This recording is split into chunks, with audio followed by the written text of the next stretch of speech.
দেখতে দেখতে আমাদের থেকে বিদায় নিয়ে চলে যাচ্ছে পবিত্র রবিউল আউয়াল মাস। সময় দুদিনই ভাই বোনেরা, এই পবিত্র রবিউল আউয়াল মাসে কষ্ট করে ছোট্ট একটি আমল করুন।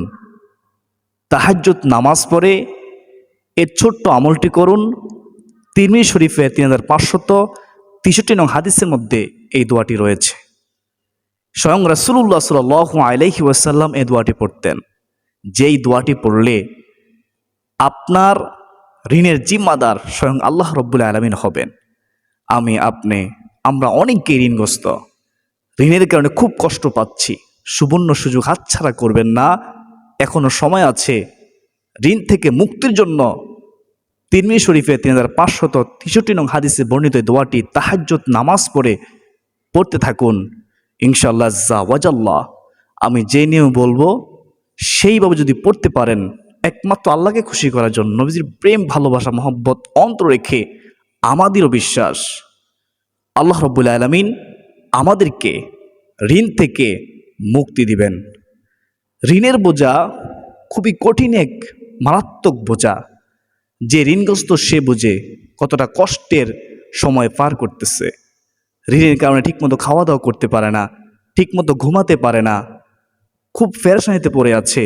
ইনশাআল্লাহ যদি আপনি চান আপনার পেরেশানি দূর হোক, আপনার পেরেশানি দূর হবে। যদি আপনি সত্যি চান আপনার ঋণ পরিশোধ হোক, আল্লাহ তাআলা আপনার ঋণের জিম্মাদার গ্রহণ করুক, তাহলে আপনি কষ্ট করে তাহাজ্জুদ নামাজ আদায় করে এই ছোট্ট দোয়াটির আমল করুন। সম্মানিত দিনী ভাই বোনেরা, প্রথমে তাহাজ্জুদ নামাজ সম্পর্কে জানতে হবে, বুঝতে হবে তাহাজ্জুদ নামাজের নিয়ত কিভাবে করবেন। আমি গুনাহগার বলে দেব, খুব সহজে জানতে পারবেন। তাহাজ্জুদ নামাজের নির্দিষ্ট কোনো সূরা আছে কিনা, কোন সূরা দিয়ে পড়তে হয় আমি বলে দেব, খুব সহজে জানতে পারবেন। কত রাকাত পড়তে হবে, নির্দিষ্ট কোনো রাকাত সংখ্যা আছে কিনা, রাসূল সাল্লাল্লাহু আলাইহি ওয়াসাল্লাম এই তাহাজ্জুদ নামাজ সম্পর্কে কি সুসংবাদ দিয়েছেন আমি গুনাহগার বলে দেব, খুব সহজে বুঝতে পারবেন। আর আমাদের বিশ্বাস, যখন আপনি বুঝতে পারবেন আপনি আর কখনোই এই তাহাজ্জুদ নামাজ ছাড়তে পারবেন না ইনশাআল্লাহ আজ্জা ওয়াজাল্লাহ। তারপরে আমি সেই তিরমিজি শরীফে 3563 নং হাদিসটি বলে আমলটি শিখিয়ে দেব, দোয়াটি বলে দেব। সর্বশেষ শব্দে শব্দে খুব সহজে শিখিয়ে দেব দোয়াটি। ইনশাআল্লাহ খুব সহজে শিখতে পারবেন, জানতে পারবেন। আল্লাহ রব্বুল আলামিন আপনাদেরকে মনোযোগ সহ আজকের গুরুত্বপূর্ণ আলোচনার জন্য তাওফিক দান করুন। সকল বলি আল্লাহুম্মা আমিন। শুভদিনী ভাই বোনেরা, তাহাজ্জুদের সময়টা অত্যন্ত গুরুত্বপূর্ণ সময়, ফজিলতপূর্ণ সময়, দোয়া কবুলের উত্তম একটি সময়। যে ব্যক্তি তাহাজ্জুদ নামাজ পড়ে আল্লাহ তাআলার কাছে কিছু চায়, কিতাবের মধ্যে রয়েছে তার চাওয়া আল্লাহ তাআলা অপূর্ণ রাখে না, পূর্ণ করেন। তার হাত দুখানা আল্লাহ তাআলা খালি ফিরিয়ে দেয় না, তার মুরাদ কবুল করেন।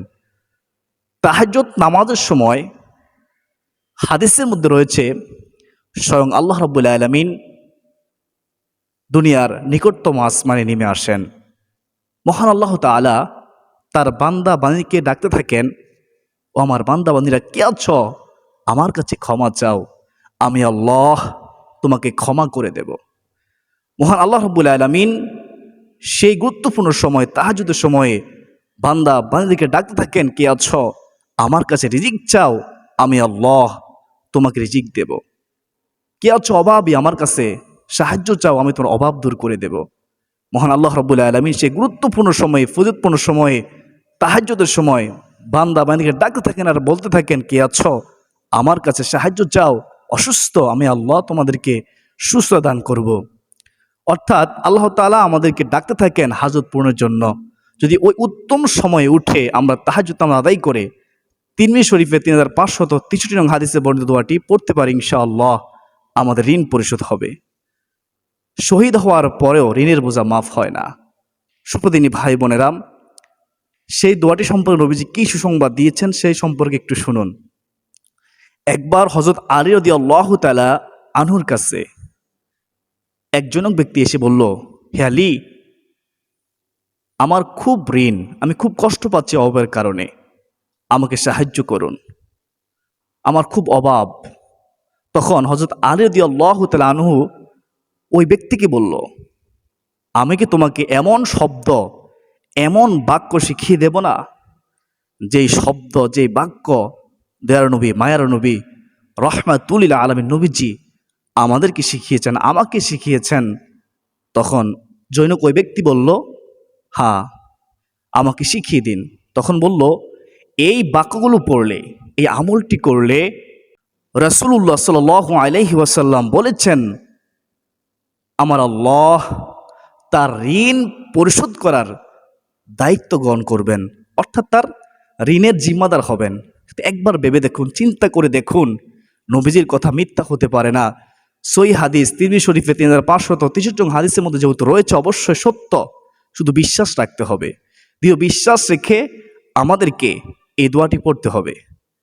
দোয়াটি হচ্ছে আল্লাহুম্মা কফিনি বিহালালিকা আন হারামিকা ওয়া আগনিনি বিফাদলিকা আম্মান সিওয়াক। আল্লাহুম্মা কফিনি বিহালালিকা আন হারামিকা ওয়া আগনিনি বিফাদলিকা আম্মান সিওয়াক। এই দোয়াটি আপনি কমপক্ষে তাহাজ্জুদের সময় 2 রাকাত তাহাজ্জুদ নামাজ আদায় করে আপনি দোয়াটি 100 বার পড়ার চেষ্টা করবেন। নিয়ত করবেন তাহাজ্জুদের এভাবে, আমি আল্লাহ তাআলাকে সন্তুষ্টি করার জন্য, আমি আল্লাহ তাআলাকে সন্তুষ্টি করার জন্য 2 রাকাত তাহাজ্জুদ নামাজ পড়ার নিয়ত করলাম। নিয়ত আরবিতে করতে হবে, এমন বাধ্যবাধকতা নেই। নিয়ত অর্থ সংকল্প করা, ইচ্ছা করা। আপনি ইচ্ছা করবেন যে আমি তাহাজ্জুদ নামাজ পড়ার নিয়ত করলাম, ইচ্ছা করলাম, হয়ে যাবে নিয়ত। তো সহজেই করুন, ভুল হবে না ইনশাআল্লাহ। আমি আল্লাহ তাআলাকে সন্তুষ্টি করার জন্য 2 রাকাত তাহাজ্জুদ নামাজ পড়ার নিয়ত করলাম। ও নিয়ত করার পরে আল্লাহু আকবার বলে হাত উঠাবেন, তারপরে হাত নামিয়ে হাত বাঁধবেন। হাত বাঁধার পরে সানা পড়বেন, সুবহানাকা আল্লাহুম্মা ওয়া বিহামদিকা ওয়া তাবারাকা ইসমুকা ওয়া তাআলা জাদ্দুকা ওয়া লা ইলাহা গায়রুক। সানা পড়ার পরে আউযুবিল্লাহ বিসমিল্লাহ সহকারে সূরাতুল ফাতিহা পড়বেন। সূরাতুল ফাতিহা পড়ার পরে আপনি সূরা ইখলাস, কুল হুয়াল্লাহু আহাদ আল্লাহুস সামাদ লাম ইয়ালিদ ওয়া লাম ইউলাদ ওয়া লাম ইয়াকুল লাহু কুফুয়ান আহাদ, এই সূরা ইখলাসটি আপনি 3 বার পড়বেন। 3 বার পড়তে হবে, এবং বাধ্যবাধকতা নেই, আপনি যতবার ইচ্ছা ততবার পড়তে পারেন। যদি আপনি একবার পড়েন তাহলেও হবে, অথবা আপনি যে কোনো সূরা দিয়ে পড়তে পারেন। তারপরে কেরাত পড়া হয়ে গেলে আল্লাহু আকবার বলে আপনি রুকুতে যাবেন, রুকুর তাসবিহ পড়বেন, সুবহানা রাব্বিয়াল আযীম, সুবহানা রাব্বিয়াল আযীম, সুবহানা রাব্বিয়াল আযীম। কমপক্ষে 3 বার পড়তে হয়। যেহেতু নফল নামাজ, তাহাজ্জুদের নামাজ, তো চেষ্টা করবেন বেশি করে পড়ার। যখন রুকু দিবেন মনোযোগ সহকারে দিবেন, ধীরস্থির সাথে তাসবিহগুলো আদায় করার চেষ্টা করবেন। যখন রুকু থেকে উঠবেন সামি আল্লাহু লিমান হামিদা বলে, আমরা এখানে একটা ভুল করে আমরা সোজা হয়ে দাঁড়াই না, অথচ সোজা হয়ে দাঁড়ানো ওয়াজিব। সামি আল্লাহু লিমান হামিদা বলে সোজা হয়ে দাঁড়াবো, রব্বানা ওয়ালাকাল হামদ। এরপর অতিরিক্ত এতটুকু যদি বলতে পারেন, ভালো, না বললে কোনো সমস্যা নাই। হামদান কাসীরান তাইয়্যিবান মুবারাকান ফি বলার পরে আপনি আল্লাহু আকবার বলে সেজদা যাবেন। একটু খেয়াল করুন, সেজদা যাওয়ার সময় আপনার প্রথমে হাঁটু পড়বে, তারপরে হাত আপনি ফেলবেন, তারপরে আপনার নাক ফেলবেন সেজদার স্থানে, তারপরে কপাল ফেলবেন। এটা হচ্ছে নিয়ম। তো সেজদা গিয়ে সেজদা তাসবিহ পড়বেন, সুবহানা রাব্বিয়াল আ'লা, সুবহানা রাব্বিয়াল আ'লা, সুবহানা রাব্বিয়াল আ'লা। কমপক্ষে 3 বার পড়তে হয়, আপনি বেজোর সংখ্যা বেশি করে পড়বেন। সেজদার তাসবিহ পড়ার পরে ওই সেজদার মধ্যেও তিরমিজি শরীফে 3563 নং হাদিসে বর্ণিত দোয়াটি পড়বেন, আল্লাহুম্মা কফিনি বিহালালিকা আন হারামিকা ওয়া আগনিনি বিফাদলিকা আম্মান সিওয়াক। কমপক্ষে 1 বার পড়বেন। তো আপনি আল্লাহু আকবার বলে সোজা হয়ে বসবেন। অনেকে আমরা সোজা হয়ে বসি না, 2 সেজদার মাঝখানে সোজা হয়ে বসা হচ্ছে ওয়াজিব। ইচ্ছাকে তরক করে নামাজ বাতিল হয়ে যাবে।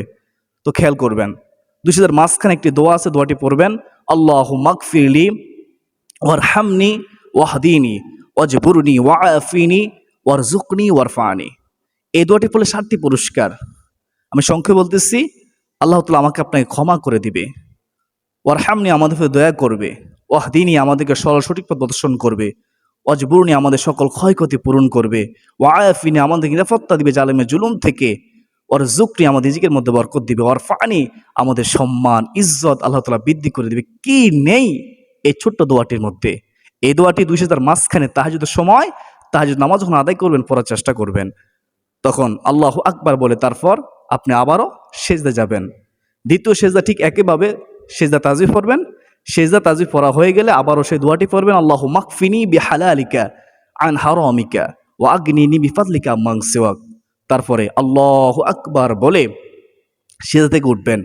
অনেকে সেজদা থেকে উঠার সঠিক নিয়ম জানেন না। শুনুন, সেজদা থেকে উঠার সময় প্রথমে আপনার কপাল উঠবে, তারপরে নাক, তারপরে হাত উঠাবেন, তারপরে আপনি সোজা হয়ে হাঁটু উঠিয়ে সোজা হয়ে দাঁড়িয়ে যাবেন। এটা হচ্ছে সঠিক নিয়ম, মনে রাখবেন।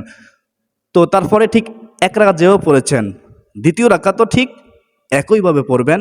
সূরা ফাতিহা পড়বেন, সূরা ফাতিহার সাথে সূরা ইখলাস 3 বার পড়বেন, অথবা একবার পড়লেও হবে, অথবা যে কোনো সূরা দিয়ে পড়লেও হবে। তারপর আপনি রুকু দিবেন, রুকুতে সোজা হয়ে দাঁড়াবেন, তারপর আবার আল্লাহু আকবার সিজদা যাবেন, সিজদা গিয়ে সিজদা তাজবীহ পড়বেন। সিজদা তাজবীহ পড়া হয়ে গেলে সেই দোয়াটি পড়বেন, আল্লাহু মাকফিনি বিহালালিকা আন হারামিকা ওয়া আগনিনি বিফাদলিকা আম্মান সিওয়াক। আবার দুই সিজদার মাঝখানে আপনি দোয়াটি পড়বেন, আল্লাহু মাগফির ওয়ারহামনি ওয়াহদিনি ওয়াজবুরনি ওয়াআফিনি ওয়ারযুকনি ওয়ারফানি। পড়লে ভালো 7টি পুরস্কার হবে, না পড়লে কোনো সমস্যা নাই, তবে দুই সিজদার মাঝখানে সোজা বসতে হবে। তো সর্বশেষ শেষ বৈঠকে তাশাহুদ, দুরূদ শরীফ, দোয়ে মাসুরা পড়ে ডানে বামে সালাম ফিরিয়ে আপনি 2 রাকাত তাহাজ্জুদ নামাজ শেষ করবেন। একেবারে সহজ, অনেকে কঠিন মনে করেন। তো এভাবে 2 রাকাত তাহাজ্জুদ নামাজ আদায় করে তারপরে আপনি আস্তাগফিরুল্লাহ 100 বার পড়বেন। দুরূদ শরীফ সাল্লাল্লাহু আলাইহি ওয়াসাল্লাম, সাল্লাল্লাহু আলাইহি ওয়াসাল্লাম, সাল্লাল্লাহু আলাইহি ওয়াসাল্লাম 100 বার পড়বেন। বেশিক্ষণ সময় লাগবে না, পড়েই দেখুন। তারপরে এই দোয়াটি, যে দোয়াটি সম্পর্কে নবীজি সুসংবাদ দিয়েছেন, আমার আপনার ঋণ পরিশোধের জিম্মাদার আল্লাহ গ্রহণ করবে। সহিহ হাদিস, নবীজির কথা সত্য মিথ্যা হতে পারে না, বিশ্বাস রেখে পড়বেন, দৃঢ় ইয়াকিন রেখে পড়বেন যে আমার আল্লাহ আমার অবশ্যই ঋণ পরিশোধ করার জিম্মাদার গ্রহণ করবেন। আমার ঋণ পরিশোধ হবে ইনশাআল্লাহ, আমার রিজিকে বরকত হবে, অভাব দূর হবে। তো আল্লাহু মাকফিনি বিহালালিকা আন হারামিকা ওয়া আগনিনি বিফাদলিকা আম্মান সিওয়াক, এই দোয়াটি 100 বার পড়বেন। এই দোয়াটি 100 বার পড়া হয়ে গেলে আপনি তারপরে 2 হাত তুলে আল্লাহ তাআলার কাছে সাহায্য চাইবেন, ঋণ মুক্তির জন্য দোয়া চাইবেন, আপনি আপনার গুনাহ মাফের জন্য দোয়া চাইবেন। যেহেতু তাহাজ্জুদের সময় অত্যন্ত গুরুত্বপূর্ণ সময়, দোয়া কবুলের সময়, আপনি আপনার মন প্রাণ উজাড় করে আল্লাহ তাআলার কাছে চাইবেন। যখন মুনাজাত করবেন মনোযোগ সহকারে করার চেষ্টা করবেন, দৃঢ় ইয়াকিন থেকে করার চেষ্টা করবেন। হাতের মটকা ফুটাবেন না মুনাজাতের মধ্যে, যদি হাতের মটকা ফুটান তাহলে মনোযোগ থাকে না, এটা বেয়াদবি হয়। দৃঢ়স্থির সাথে মুনাজাত করবেন, ইনশাআল্লাহ আপনার দোয়া কবুল হবেই হবে। বিশ্বাস রেখে দোয়া করবেন। তবে হালাল খাদ্য খেতে হবে, হারাম থেকে বাঁচতে হবে। আল্লাহ তাআলা আমাদের সবাইকে বুঝার, মানার, এই নবীজি শিখানো তিরমিজি শরীফে 3563 নং হাদিসে বর্ণিত দোয়াটি পড়ার এবং কি তাহাজ্জুদ নামাজ পড়ে আল্লাহ তাআলার সাহায্য ও তৌফিক দান করুন। সকল আল্লাহুম্মা আমিন। ওয়া মা আলাইনা ইল্লা বালাগ। আসসালামু আলাইকুম ওয়া রাহমাতুল্লাহি ওয়া বারাকাতুহু।